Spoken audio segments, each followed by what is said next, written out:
Fala pessoal! Tamo aí firme e forte com o canal Design Games Brasil e com uma entrevista internacional. Ó, de peso. É aí que você começa a ver o quão importante é você estar aqui com a gente acompanhando. É isso aí. E cada vez mais qualidade, cada vez mais conteúdo. Bom, Rodrigo, você.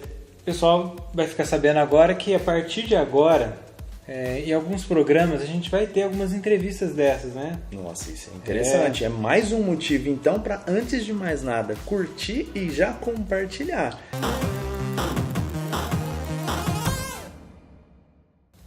Bom, pessoal, essa parceria com a Fuseio vai ser muito interessante para vocês que estão acompanhando o canal, porque a Fuseio é uma das universidades mais bem conceituadas nessa área, na área de artes, na área de tecnologia. E, claro, games, que é o nosso contexto, né? Isso aí. Bom, pessoal, quem vai fazer essa entrevista pra gente é a Carol. Ela é do Centro de Universidades da Fuseio, lá de São Paulo. Ela vai entrevistar o Rick Ramsey. É isso aí. Rick Ramsey ingressou na Fuseio University em 2001 como desenvolvedor e diretor de cursos de cinematografia digital.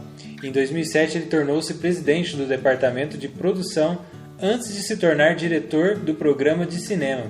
Ele também co-desenvolveu os programas de licenciatura em cinematografia digital e comunicações de mídia, bem como o programa de mestrado em produção cinematográfica de belas artes.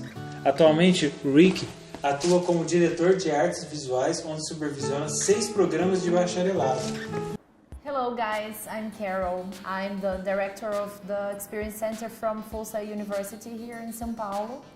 And we're here with Rick Ramsey from the campus of the university. And I'm going to ask Rick to please tell everybody what's your role at Full Sail. All right, telling all those guys out there? Yes, all right. Hi everybody. As Carol had stated, I am Rick Ramsey.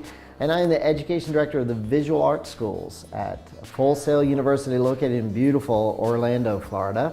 And basically, what I do is I manage 4 of our visual arts schools. They include digital cinematography, which is an online degree only, but it has to do with single camera video production. So if you're into filmmaking or doing commercial work, this is the degree for you.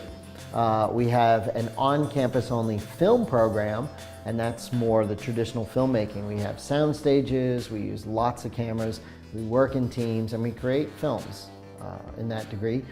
Some of the newer ones, media communications, is a degree on how to create media content, mostly for the internet. So we teach you video, editing, sound, web design, and you can create transmedia campaigns, YouTube videos, anything, you could be a marketer for major companies with regard to media. So that's a great degree. And so if you really like to write comic books or film scripts, or television series, or even develop game stories, then this is definitely the degree for you. Great. So Rick, you've been here with us talking about Transmedia Storytelling. Could you tell us a little bit about it? What is it? Sure. Transmedia Storytelling is where you take a story and components of a story and you spread those elements across various forms of media. So some of the story could exist as a blog, some could be on Facebook, some could be shorts or animated shorts, or web comics, however you want, but you're peppering that story throughout different forms of media. And how is it related to the gaming industry? Well, the gaming industry is probably the most intense transmedia storytellers. I mean, they go all out.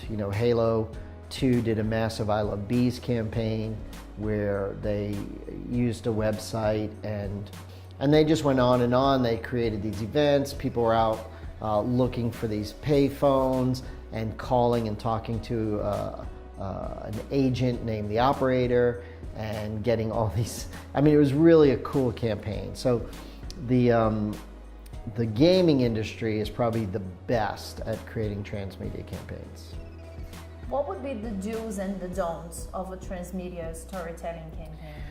Well, gamers are really particular about the lore or the story elements. And so a don't is you can't create new things. There can't be new characters or new weapons or new powers or new worlds. You can't create those in the transmedia story.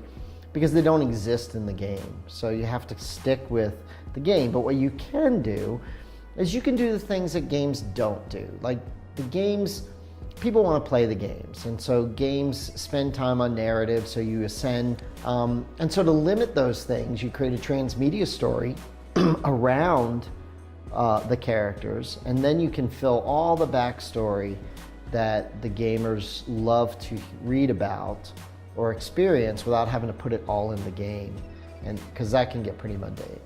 And what would be a good example of a gaming campaign that used transmedia storytelling? Well, Halo 2, Overwatch is really good. They have a little more of a subtle approach. So what they do is their characters are peppered through different forms of media. They mostly use animated shorts, web comics, and blogs. And they use characters like Widowmaker and Reaper, have animated shorts, and then some of them have blogs. And all of these things tell the backstory of the characters for Overwatch. And so it's a really intense or really integrated form of transmedia, because we have all these different elements that are going on. And whether you play the game or not, they're really interesting story elements. And then if you do play the game, you don't need them to enjoy the game, but they actually can enhance your enjoyment of the game. And so I think that's what's really cool about the Overwatch campaign.